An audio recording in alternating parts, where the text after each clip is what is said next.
Alyssa Thomas attacked Caitlin Clark on the court, and the refs called nothing. 0. But what makes this so much worse than just a dirty play isn't just the fouls themselves, it's what Thomas and Mercury coach Nate Tibbetts accidentally said the night before the attacks actually happened. Because there's a paper trail here, new evidence, and once you see it, the whole thing stops looking like a heat-of-the-moment play and starts looking like a coordinated hit on the WNBA's biggest star. Is it just a slip of the tongue? Or something more planned? Fans are furious, especially after the weak punishment Alyssa Thomas just got from the WNBA. Do you think Alyssa Thomas's one-game suspension is enough? Let me know down in the comments below. Alyssa Thomas, a one-game suspension. So what they did is they assessed her a flagrant 2 foul for what they say is a reckless contact with her fist to the throat of Caitlin Clark in last night's game. This was not called at all in the game. And then Clark, on a closeout by a Mercury player, came down, landed on a foot, and re-injured her back. That was also not called in the game. When you watch the June 24th footage with fresh eyes, knowing what Thomas and Tibbetts were saying the night before, the plays stop looking like basketball.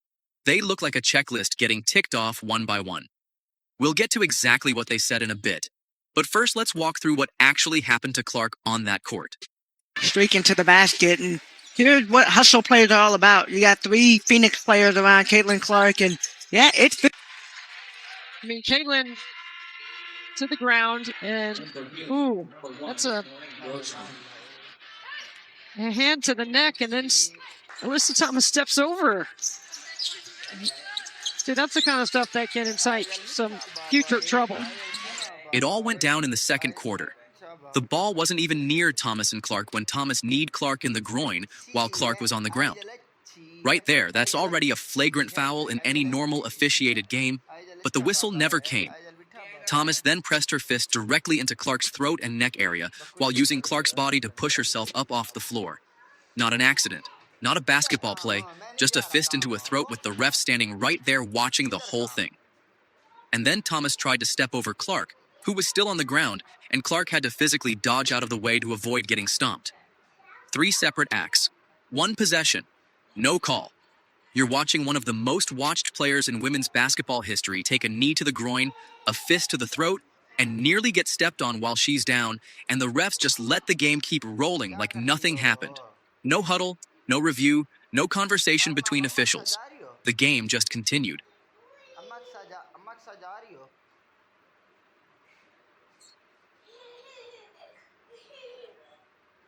You got to give landing space when the player comes up. But that's not all. Separate from the Thomas sequence entirely, there was a closeout by Valerian Ayayi on a Clark 3-point attempt that came in so fast and so recklessly that it cut into Clark's landing space and drove her into an awkward position on the way down. Clark grabbed her back immediately on landing. That play did get reviewed on site, but the officials decided not to upgrade it to a flagrant. So again, no call that actually mattered. Clark held on for a bit after that, but with 5:15 left in the third quarter, she was seen grabbing her back during a timeout and heading toward the locker room. By the final minute of the third quarter, she was officially ruled out with a back injury and didn't return. Not going to return. This was in the third quarter. She was on the bench in that timeout, and you can see her face. She's grimacing, and she immediately decides that she's going to go back to the locker room. And in the third quarter, Paris gave us the update. And here's what makes that genuinely infuriating. The Fever weren't getting blown out. This was a tight game, a game they were absolutely still in, and they ended up losing 111 to 109. 2 points. Clark was gone, and they lost by 2 points. Before she left, Clark had already dropped 19 points and dished out 8 assists in just 20 minutes of play, which means she was basically on pace for a 30-point, 10-assist game before Thomas and that reckless closeout took her out of the equation. One analyst pointed out that Clark's combined points and assists at halftime alone had already outpaced what Kelsey Mitchell scored in points for the entire first half, despite Clark playing far fewer minutes. So the Fever didn't just lose a player, they lost the player who was absolutely cooking that night. Clark, sidestep 3, fading, hit! All she needs is a little bit of room to see the ball. 13 lead here for Phoenix. It's been a back and forth opening quarter so far. Clark getting right to the hoop.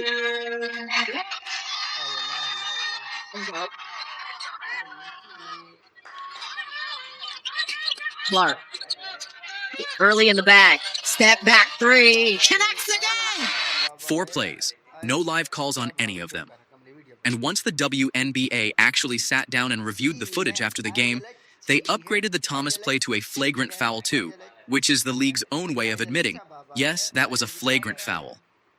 The refs just didn't call it when Clark was still on the floor, and the Fever still had a chance to win.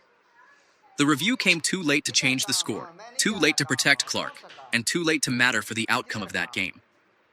Thomas has been down this road before, and the June 24th game wasn't even her first rodeo targeting Clark specifically.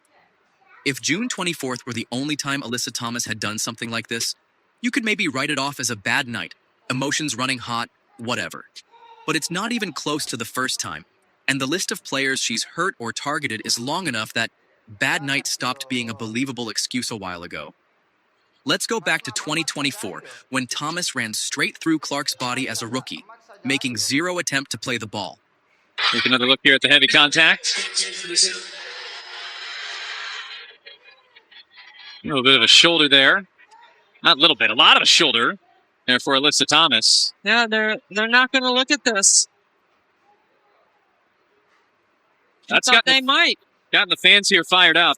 Just a full body check, no call, game kept going. That play got attention at the time, people talked about it, and then nothing changed because the league did nothing. Thomas also clocked Clark in the jaw in a separate incident that same year, so the throat area apparently isn't new territory for her either. 2 separate incidents targeting Clark alone, both in 2024, and Thomas walked away from both without any real consequence from the league. Then in the 2025 playoffs, Thomas took out Napheesa Collier.